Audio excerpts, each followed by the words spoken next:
I sat in my studio for years and I just shot and shot and shot and shot and shot. And I was doing fine. I mean, people were walking in the door, but I was getting burnt out. And I was like, you know, I was shooting people on a white background, similar lighting, same camera, same setup. They walk in, boom, boom, boom, boom, boom, pay me, go. And I was like, I was in a rat race. I was booked, I was doing it, and I could have stayed doing that for a long time, but I was missing something. What I realized was the attention was on me. I needed to put the attention on my subject. So my purpose became to touch anyone that steps in front of my camera in a way that captures a human expression that's authentic, reactive, and based on trust. And that's what I'm doing every day. And that changed everything for me. When I put my attention on the person, it opened up a whole new world. All of a sudden, I was like focused again, and I was realizing that, wait a minute, I'm not just giving them a headshot. I want it not to be just a headshot session. I want it to be an experience. I want them to have an experience. And I want it to be an experience that they'll never forget.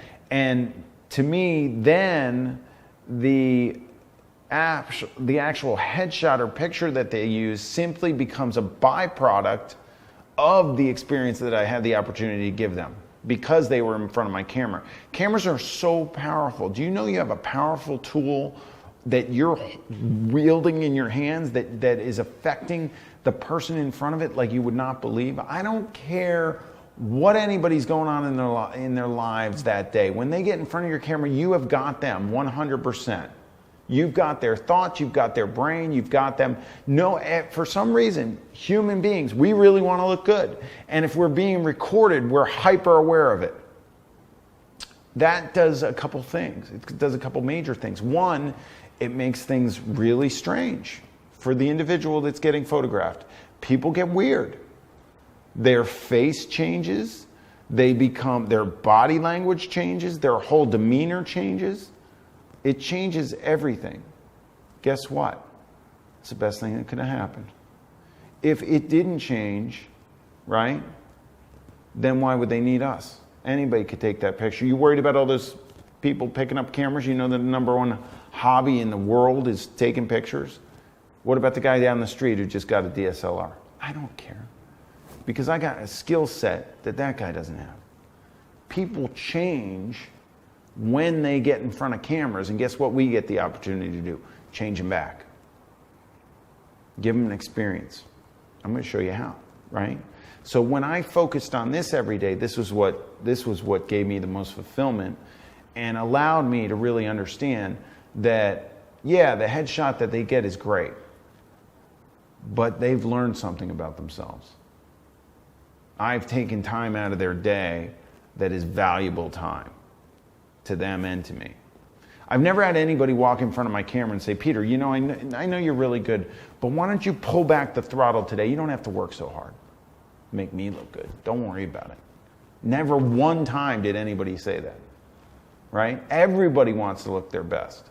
And it's a big deal, right? And we're born like this, so everybody's got this different opinion about whatever their operation is that they're running, right? So you don't know what you're getting. Some people are very confident with their appearance. Some people are not confident at all. But your job is to figure out and weave this web and figure out what's going on up here for them and create an image that they're really proud of. That's all we're doing.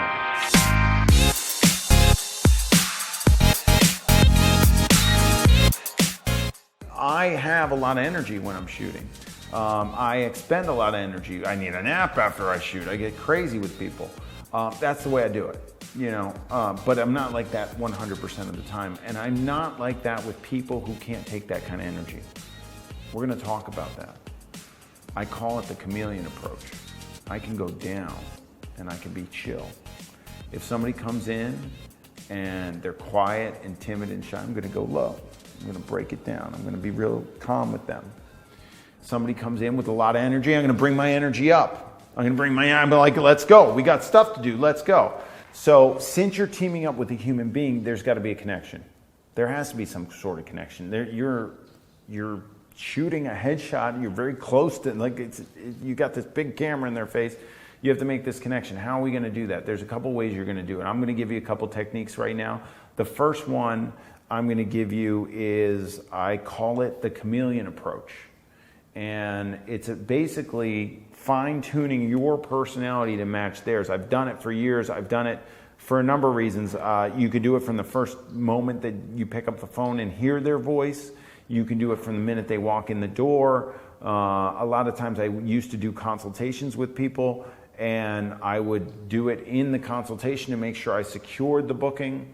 Let's imagine this. Let's imagine somebody walks in and they're anxious. Generally, that's the way they're going to walk in. Most people are anxious coming into a photo shoot. You want to chill them out and get them into flow.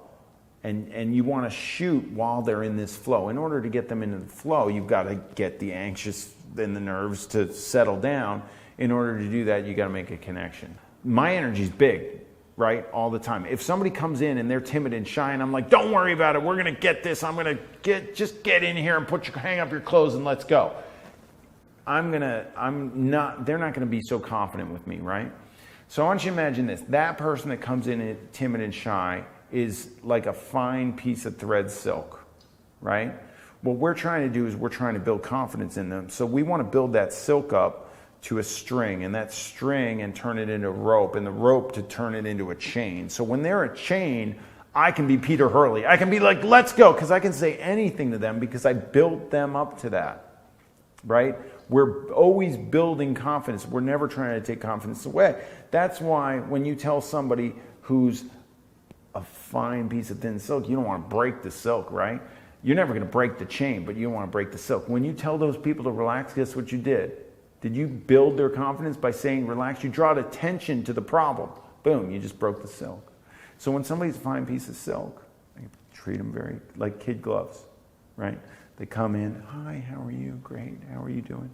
Right, they get in front of the camera. Okay, this is what we're going to do. I need you to do this, this, this, and this. I start working them. All of a sudden they get it, show them some tethered stuff. They start to build, they go, oh, wait, that's pretty good. They start to relax. You feel it. It's an energy thing that transfers between two individuals. And immediately, Peter Hurley can start to become Peter Hurley. But not until that moment, because I don't want to break the thread.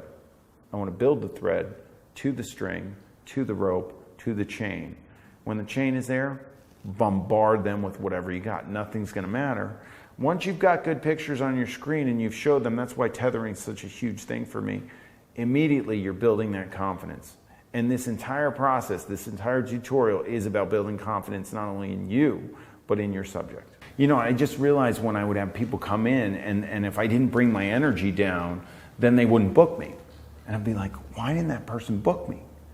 And I was like, I was like not paying attention to them. I wasn't like, and then I was like, I'd get another person and normally it was always people that were very apprehensive about shooting. If they're not feeling the love and not feeling that you're going to handle them easily and take care of them, they're not going to shoot with you. So it was really that. So I had to backpedal and really go, wait a minute, okay, let me act like I'm totally got them covered. So I have this specific moment and this specific girl in mind where this happened, and she came in and she's like, hi, my agent sent me to you, blah, blah, blah, blah, blah. And it was like changing, and I changed. And then I came back through the shoot to myself, and that worked every time. But it's just a way to connect with them a little faster, get them comfortable a little longer, get them in front of the camera, and you're creating something where they know you've got them covered. That's really all you're doing. Because if I go in with my big personality as somebody who's really anxious and freaked out, it's not going to work. Sometimes you're going to get the opposite. You'll get a CEO or something that's got a busy day, they got a lot going on, and they're going to start bossing you around and be like, we got to blah, blah, blah, blah. You know, you got to lift yourself up in that moment, and you've got to bend to get around this personality, because you got to get the result. You got to get the job done. That person isn't aware of everything that's going on in your head while you're working. It's like a palm tree in a hurricane. Palm trees are known to hit the ground in a hurricane and spring back up. That's what we're doing. We're bending, we're hitting the ground when that comes running, we're figuring them out, we're springing back up when we have to. I mean, that's pretty much what the deal is. And it's the same if somebody's timid, shy, you got to bend. I can't be the Peter Hurley that I normally am with these people, because I got to bring it down a notch. And then I'm bending and I'm going, okay, I'm doing it. I do not care what goes on from the moment the person walks in the door to the moment that the images are captured on the screen. What is said, what goes on, what happens, nothing. I care about what's on. They're here for a picture. I care about what's on the back of the camera. So I will do anything in my power to get the best picture possible. So you have to be aware of your personality and how it draws people in or pushes people off, and be able to change it on a dime. And I did not know this way back when. This was something that I realized further along in my career.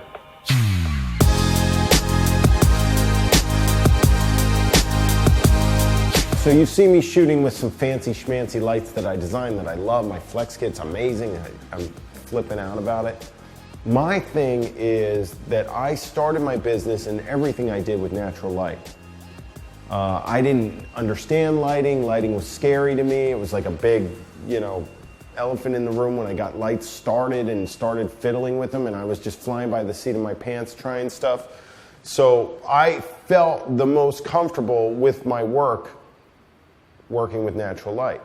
The flex kit and the setup, when I started that first continuous lighting thing, was based on a square window to make it look and emulate window light. All of that is to emulate window light, the flattest, softest light I could find, which I absolutely loved. And I shot it forever. I started my career shooting. When I first started, I lived in my brother's apartment, and he didn't have any windows that got any real decent light at all. And he kicked me out. And I said, I am going to find an apartment, a studio apartment that has a southern-facing big window. That was my goal. And that was what I did. I moved into a building with a southern-facing window, and the window was like 3 panes wide. It was about this big. And that was where I started my career. And I sat my butt on that windowsill, and I started taking headshots. I put 2 V-flats behind the subject and sat him down I had this white futon couch. It's actually right over there. And I would flip it down so I'd get some reflection from the bottom, from the white couch. And they were in this big white box of light. So we're going to emulate that today. And I'm going to show you how you can build a business around and take beautiful pictures with all natural light. You don't have to spend a dime. The best light in the world is absolutely free. This window that we've got right here is actually facing north, which always gives you reflected light, which is a bonus in some ways because it's really soft and it's really beautiful. However, today we have a really nice overcast it's really kind of overcast. It's like a massive softbox. So we're going to get really soft light in here.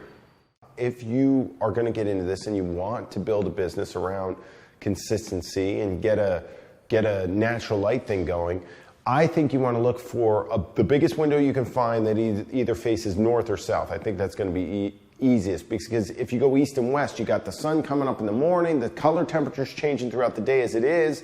North light is really the simplest because you're always getting reflected light.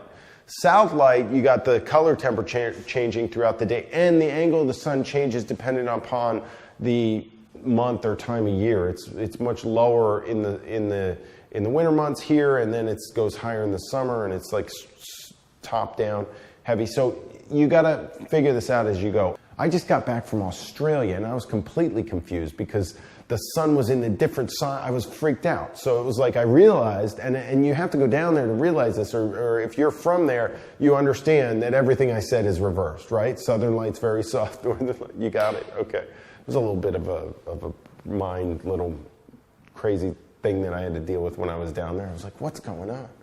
I wanted to show you a little bit of work that I could do in my setup that I would do if I was concentrating on natural light today. So it's a simple, inexpensive way to get a business going. You can create great stuff. You can do it on a simple white background, and it can look fantastic. We've got an 11-year-old Vivian coming in, and I'm gonna take some pictures of Vivian, and we'll see what we're gonna get. So whenever I do this, I'll plop my butt on a windowsill, right? And I'll sit there or I'll stand, depending on the height of the person.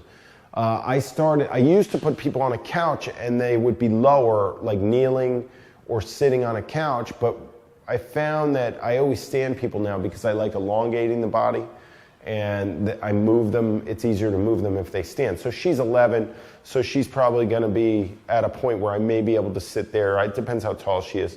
But what we're gonna do is we're gonna use, as the white background, there's a number of things you can use. You can use seamless paper, you can use a foam core board that's white on one side, black on another. I use those for V-flats, and I'll use the white side as a background, or if I wanna go to a black background, I'll use the black side. However, I created these, I needed to be portable with everything I was doing. So I created these things through my company Hurley Pro called Pro Boards. And I have a matte white Pro Board. And it's amazing. So we're gonna use that, and I'm gonna show you how to create a white background with that. And I'll probably use a reflector. I like using reflectors underneath. I don't mind reflectors with natural light. I like it. I would rather have the same light source that I'm using when I'm using strobe or continuous light underneath, because I have more control over it. But with natural light, I'm happy to use a reflector. So we'll try a couple different reflectors too. All right, guys. So I've got Vivian here, and you're excited, right? There's excitement. I can see the excitement on her face. We're ready to go. We've got our Pro Board behind her. I'm going to take the reflector out. When I'm in the studio, I like making reflectors. Took a piece of foam core, and it's white on one side, and I got this shiny material that's got some schmutz on it.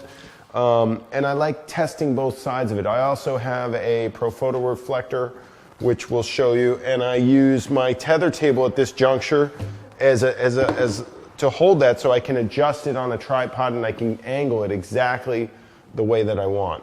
We're going to try these different items as we go, but for now I'll just move all this out of here, and I'll start without anything. I'll tell you stuff to do in a minute. That looks perfect. Hold on, let me just look at it. Come over here and see this. Look at those eyes. That's crazy. All right, guys. So I took a bunch of shots, and I got my exposure where I want it. So what I really want is I want to be at about 1/80th of a second, about 5.6 on the aperture. So the ISO will be determined by the sun outside, by how much light we get outside. So I think I put it at 640 ISO. I'm at 5,000 on the Kelvin, which looks a little bit blue to me on my screen. So I'm gonna just bring it in. I'm gonna go up to 5,200, and that. I always like doing this when I have the human being with me, so that I can see what I'm doing. And then I'm gonna bring the tint back to 0, and I'm gonna start with a base there. I can always tweak this later. 5,300. All right, I'm happy with that. I'm good with the settings that were on it. I'm gonna go to here. I'm just gonna adjust. My saturation's up just a little bit. My shadows were up. I think I need more contrast out of it. I think I need to go darker, and that's gonna give me the contrast I need. So I'm gonna go 1/100th of a second, and I just think the light's beautiful. What I'm looking at is underneath the chin are the shadows, so that's where I would use the fill. Or getting the shadows in the laugh lines to open up. So we will try that, but I think these settings are pretty good, so I'm gonna save them. So the reason why I do this, guys, is because I want all of the images after this one to come up with the same settings on them. And then when Vivian and I go through them, we'll see exactly what she's getting and what we like. So what I want is the background as close to her as possible, and I want her as close to the window as possible, while I still have my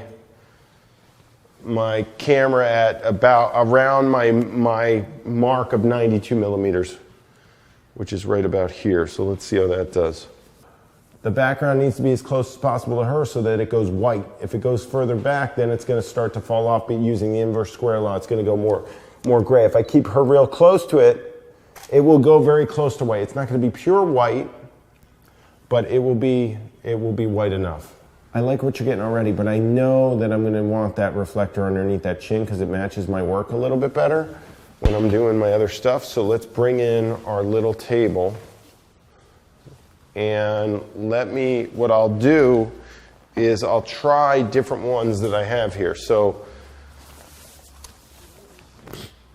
easiest, I don't necessarily want my subject grabbing this or anything, because you don't want to make them do extra work, but that looks, I'm looking at the shadows underneath the chin to see how it opens it up and which one. This is a lot. Like the silver, you got to be careful with, guys. The silver actually opens it up quite a bit. The white does very little. So if you want more subtle, I think I like what's going on here. This isn't necessarily going to be flat. I'm going to adjust the angle depending upon what I'm looking at, because you're getting reflected light. You have to watch the angle of incidence and where it's going to shoot up on her like that. So let me try this. Chin down, Vivian. There you go. Oh my gosh, that was gorgeous. Yeah, look at that. Now we're talking. Look at the fill situation. Holy smokes. And the light came out outside. That's the thing. You guys, if you shoot natural light, it's going to be a little bit of work to get your exposure right. I don't want you to be so freaked out that your exposure is going to change all the time, but you can set your exposure one place, and then as long as you're within a stop, you're going to be fine on capture one. You can even them all out later, because the sun is, today, now the blue sky's starting to come out, so we're getting a little bit more of direct hit off that building. So you'll see the variation change, but I wish it would stay like this the whole time. That light looks amazing. All right, I like the light. Chin down a little bit. That's amazing. Chin down. How'd you have to, she's so good at this. You've done this before? Really? Hold that smile. I'll take the teeth. That's it. Forehead out, chin down. Good. Tilt your head this way a little bit. Do that little shake so the hair just drops off the eye a little bit. Chin down a little bit. Chin down a little bit more. Hold that. Great. Guys, Vivian's amazing. She's got the cutest freckles. She's really excited about shooting. She came in and immediately I felt like there was an easy connection made with her. I do not know her. She was referred by a friend of mine, and her mother called and said, yeah, I'll bring her in here. Turn your body that way. Flip your hair off your front shoulder. That's it. And then cross your arms like this. And turn your body a little bit less and drop your left shoulder towards the floor. Turn your body a little bit that way. There you go. And then nose this way. Oh, there you go. So I'm looking at every angle of her face to try and see what we like and see if we can get some variety there in terms of, and she's what I'd like to call a smile. Like people that are happy people smile a lot, they're called smile. She's a smiler. You are, aren't you? Let those teeth out of there. I'll take it. Good. That's it. Beautiful. So you want to get them smiling, but you don't want them smiling the whole time. So go from serious to smiley to serious to smiley. That's what you do. Hit this hair back a little bit. Good. Chin down and out. Bring the hair in front on that shoulder so it's all in front like this. Very good. Don't let it go on your shoulders. Bring it in front. There's some that's like over your shoulder. That's it. You got it. Perfect. That's it. Hold that right there. Good. Connection with kids is something that is very important to me when I'm shooting. I want that kid to think I'm cool or be comfortable with me or have fun, high five, make sure the shots are good. I want to, make them feel good about themselves the entire shoot. So Vivian, I immediately mentioned her freckles and how much I love them. Now, I hope she loved them, but I think she does like her freckles. I talked about how well she did in front of the camera. So I'm getting better pictures. She's taking better direction. And I was able to behave more like myself as the shoot went on, as I got more comfortable with Vivian. I think the thing was that she got in front of the camera and she did what a lot of kids do, is that they just turn on their perma-smile. And the perma-smile gets very stagnant after like a second. It's like, and it just, every picture you take, they throw that on. So I have to get them serious and get them smiling through a reaction. That's in order to get that smile to become real, and in order for the smile to become more vibrant, because we all know a subconsciously driven smile is going to be more vibrant. So I'll always go for that. And I'll do things and tell kids things that are all G-rated, and just directional stuff is huge for kids. Like you could say, turn your, well, I mean, the Empire State Building's right out my window, so I always say tilt your head towards the Empire State Building. Chin down a little bit. Hold that. Tilt your head towards the Statue of Liberty. What do you mean you don't know where it is? You're in New York. I'm kidding. I was just kidding. I thought it might make you laugh. There you go. Good. Chin down a little bit. What about the Empire State Building? Did you look out the window? You can see it. Can you see it? Yes, I can. Okay, tilt your head towards that. It's this way. Look in the camera, though. There you go. Tilt this way a little bit. Nose back to me. Nose back to me. Good. Chin down a little bit. Good. Amazing. You're doing so good. All right, let's go look at some. Let's see how you're doing. All right. Oh, wow. Look at this. Okay, so let's go through one by one and you tell me if you like it or not. Okay. All right? Do we like this? Yeah. Yeah, I like it. Why not? That looks like you're holding your smile like this. Yeah. So I'm going to make you smile, hopefully.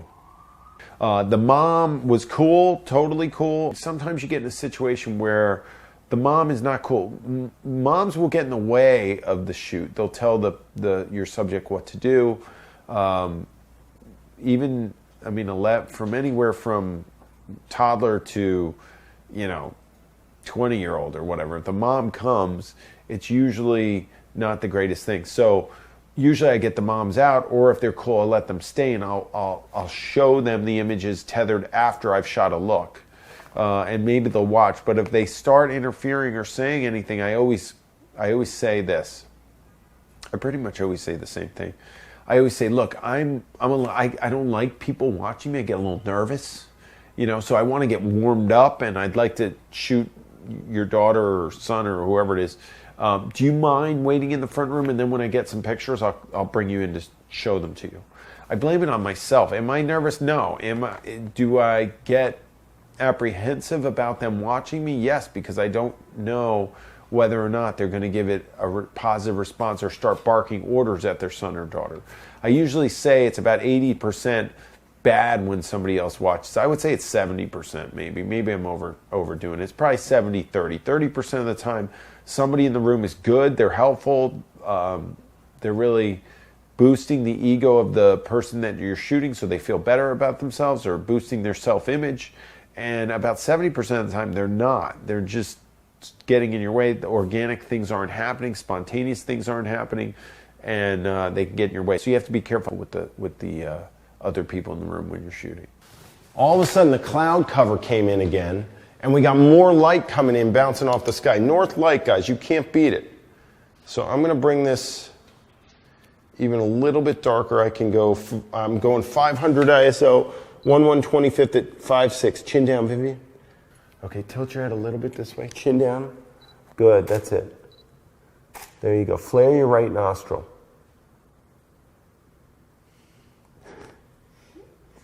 Look here while you're doing it. That's just to make you laugh too. Chin down a little bit. There you go. Beautiful. Chin down a little bit more.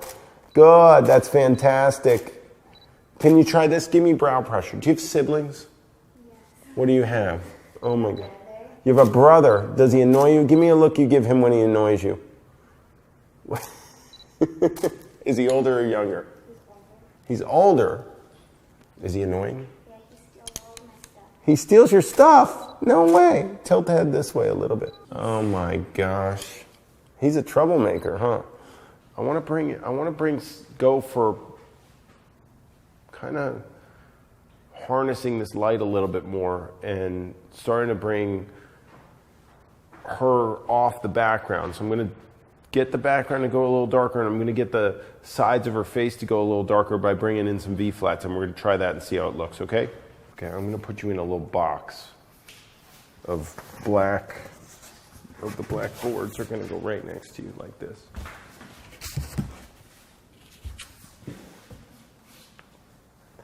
So the V-flats that I have going on here, guys, and I'm in the process of working on some portable ones for you, but these are 4x8 boards cut in half.